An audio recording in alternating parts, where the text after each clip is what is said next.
आखिरकार आप दोनों ने मिलकर जो गहने डिजाइन किए और बनाए वो पहले ही गायब हो चुके हैं।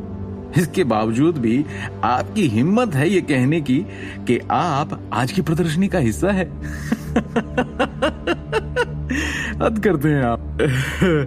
कितना हास्यास्पद है। क्या आपको नहीं लगता कि आप खुद को कुछ ज्यादा ही आंकते हैं? दृष्टि नारंग के बिना ये एग्जीबिशन नहीं हो पाएगा, ऐसा लगता है आपको? डायरेक्टर केडिया ने बिना नापे तोले अहंकार से सवाल किया। शिवम ने हंसकर कहा, अगर मैं आपसे कहूं कि किंग ऑफ द वर्ल्ड मिल गया है, फिर भी हमें अंदर जाने से रोका जाएगा। किंग ऑफ द वर्ल्ड इस प्रदर्शनी का मुख्य आकर्षण है। कंपनी में पोस्ट तो आपकी खास है नहीं। अगर अंदर इस ज्वेलरी पीस को प्रेजेंट करने में देर हो गई तो सबको जवाब किस मुंह से देंगे आप? तुम जैसे आदमी ने मुझसे इस तरह बात करने की हिम्मत कैसे की? मेरी पोस्ट पर उंगली उठाई? केडिया ने बढ़ते गुस्से के साथ कहा। वो अचानक से बाहर निकले शिवम के अभिमानी रूप को देखकर खुद पर काबू नहीं कर पाया। सिक्योरिटी, इस आदमी को तुरंत बाहर निकालो, निकालो। तब तक शिवम ने सबके सामने एक कांच का क्रिस्टल बॉक्स निकाला, पर उसे खोला नहीं। किंग ऑफ द वर्ल्ड यहाँ है। शिवम ने केडिया की ओर देखा और कहा, डायरेक्टर केडिया, आपने इस गहने की अनाउंसमेंट करने में काफी देर कर दी। इतनी बड़ी लापरवाही। ये ऑर्गेनाइजेशन है आपका? मैं अभी भी ये समझने की कोशिश कर रहा हूँ कि प्लानिंग डिपार्टमेंट के मात्र एक डायरेक्टर ने डिजाइन डिपार्टमेंट की चीफ डायरेक्टर की आरक्षित सीट हटाने की हिम्मत कैसे की? क्या समझते हैं आप खुद को? कंपनी के मालिक? अपने दिन गिनने शुरू कर दो केडिया। शिवम ने ठंडे स्वर में कहा, आज के दिन कंपनी की चीफ डिजाइन डायरेक्टर की वीआईपी सेक्शन से सीट हटाकर तुमने जो अपमान किया है, उसकी शिकायत अब बोर्ड ऑफ डायरेक्टर्स के पास जाएगी। डायरेक्टर केडिया का पूरा शरीर अब पसीने से तरबतर हो रहा था। यदि अमिताभ नारंग में अभी भी उसकी रक्षा करने की शक्ति होती जैसे कि उसने अतीत में किया था, तो वो डरता नहीं। शिवम, तो तुम कह रहे हो कि किंग ऑफ द वर्ल्ड इस चीप से घटिया डिब्बे में है? तान्या ने ठंडी मुस्कान के साथ सवाल किया। क्या पता क्या है इस डिब्बे में?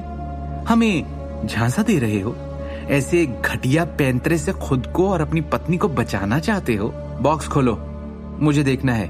अगर इसमें सच में ज्वेलरी पीस है तो मैं तुम्हें 2 सीटें देने पर विचार करने को तैयार हूं। तान्या ने एक उच्च और शक्तिशाली स्वर में कहा।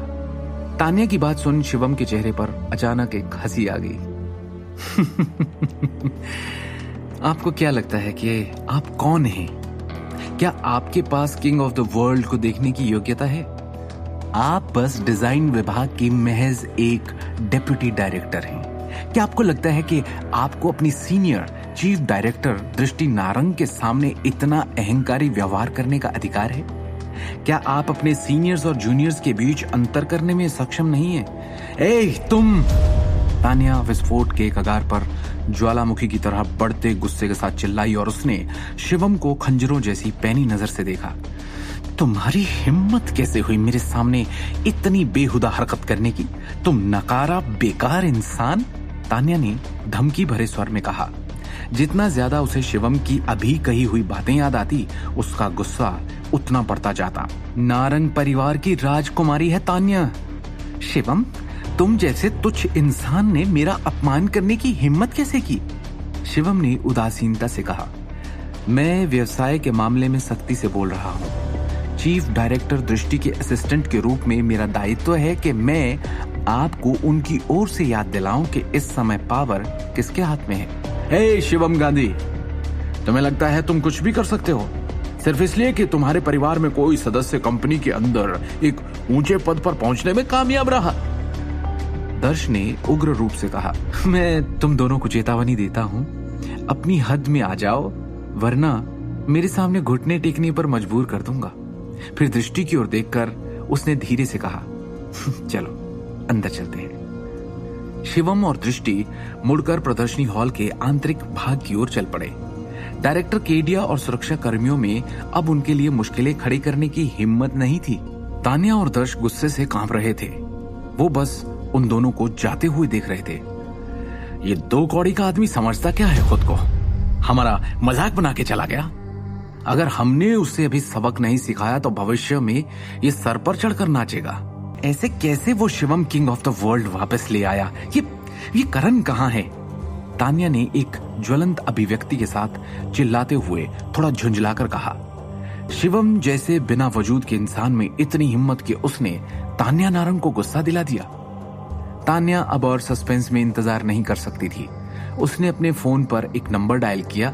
ये करण नारंग का नंबर था। आपके द्वारा डायल किया गया नंबर अभी उपलब्ध नहीं है। ये नवाबजादा करण जरूरी वक्त पर हमेशा गायब रहता है, एग्जीबिशन में भी नहीं आया। तान्या ने गुस्से में कहा। अगर उन्हें किंग ऑफ द वर्ल्ड मिल भी गया है तो भी कोई बात नहीं।